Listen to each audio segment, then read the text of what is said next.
Coucou tout le monde, c'est Letty. Je vous propose aujourd'hui de jouer avec du plastique fou pour faire des petites réalisations avec nos beaux tampons Crazy Little Craft. J'ai choisi pour ma part de réaliser un marque-page et un porte-clés. Je ne vous montre qu'une des deux réalisations puisque le principe est exactement le même pour les deux et que de toute façon vous allez avoir plein d'autres idées, donc voilà, c'est juste ce que moi j'en ai fait. Une fois que j'ai découpé mon plastique fou, plastique dingue, peu importe, et il porte plein de noms en fonction de celui que vous achetez, et je vais faire toutes mes impressions avec la STAZON, tout simplement puisque on tamponne sur une surface lisse plastifiée, donc il n'y a que la STAZON qui peut nous rendre le service que nous attendons. Je m'installe dans la presse de précision tout simplement parce que je suis sûre que chacun des motifs je vais devoir les répéter plusieurs fois. J'ai toujours trouvé que la STAZON, il fallait faire de toute façon plusieurs passages pour être sûr d'avoir quelque chose de bien marqué, mais en plus la mienne est tellement vieille que j'ai vraiment besoin de beaucoup de passages, enfin de plusieurs passages pour avoir un rendu bien noir et joli. Alors, comme je vous le disais, il y a deux surfaces sur le plastique fou, une surface brillante et lisse sur laquelle on va imprimer avec la STAZON, enfin tamponner avec la STAZON, et de l'autre côté, la partie un petit peu granuleuse, c'est là que l'on va appliquer le crayon de couleur.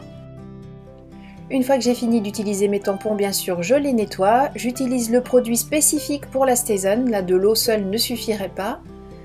Et j'aime bien par contre rincer un petit peu le produit STAZON avec un petit peu d'eau aussi et bien essuyer mes tampons pour être sûr que le produit n'ait aucun effet sur mes tampons.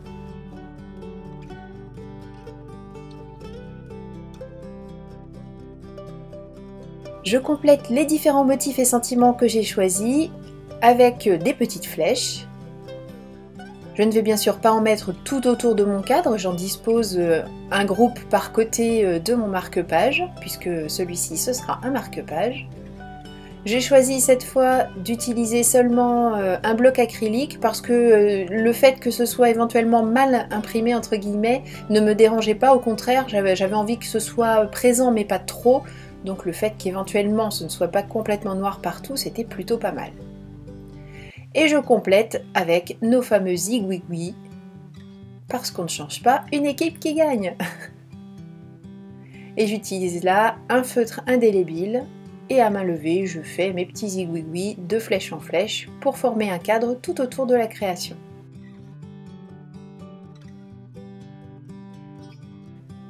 Pour la mise en couleur, je tourne bien sûr la création, j'utilise le côté un petit peu râpeux, et je crayonne.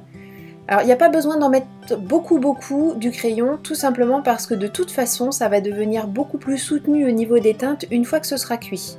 Donc dans les deux réalisations que je vous montre, il y a celui qu'on est en train de faire ensemble là, où je fais un petit crayonnage léger et vous allez voir qu'une fois cuit, les couleurs s'accentuent vraiment, quel que soit le crayon de couleur utilisé. Hein. Là j'utilise des crayons aquarellables, mais peu importe, n'importe quel crayon de couleur peut très bien faire l'affaire. Et pour l'autre que vous ne verrez qu'en photo, j'ai vraiment par contre accentué les couleurs dès le crayonnage et vous allez voir que du coup, notamment le fond vert est très présent.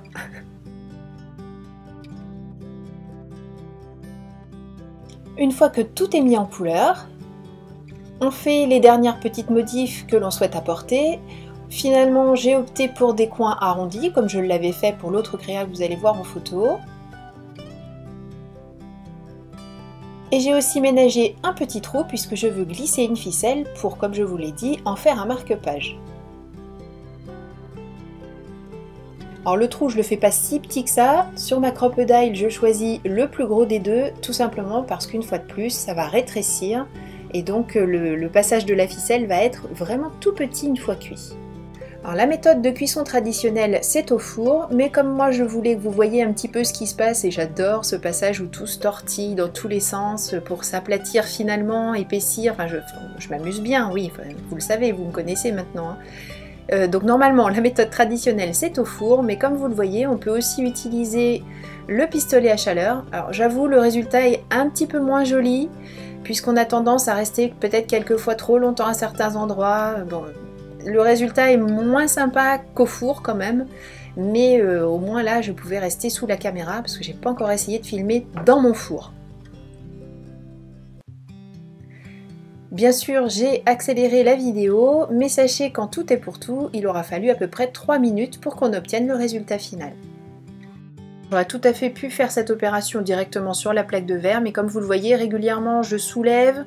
Il m'est arrivé de passer un petit peu le pistolet à chaleur en dessous pour faire en sorte que ce soit le plus plat possible.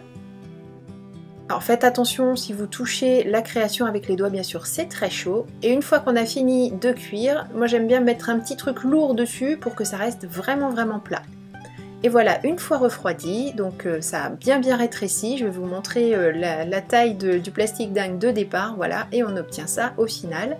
Donc pensez-y bien dans vos tailles de départ pour que le résultat final convienne à peu près avec ce que vous aviez prévu. Et voilà celui que je vous avais dit, vous voyez vraiment le fond vert est très présent.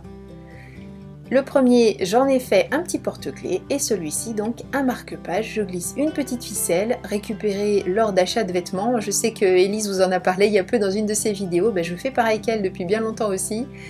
Tous les petits trucs qui accrochent les étiquettes, à l'intérieur les petites choses normalement pour accrocher nos vêtements sur les cintres, je les garde et je m'en sers pour le scrap. Merci beaucoup d'avoir suivi cette vidéo. Je vous invite à votre tour à vous amuser avec vos tampons Crazy Little Craft. Créez et partagez. Gros bisous à tous. Bye bye.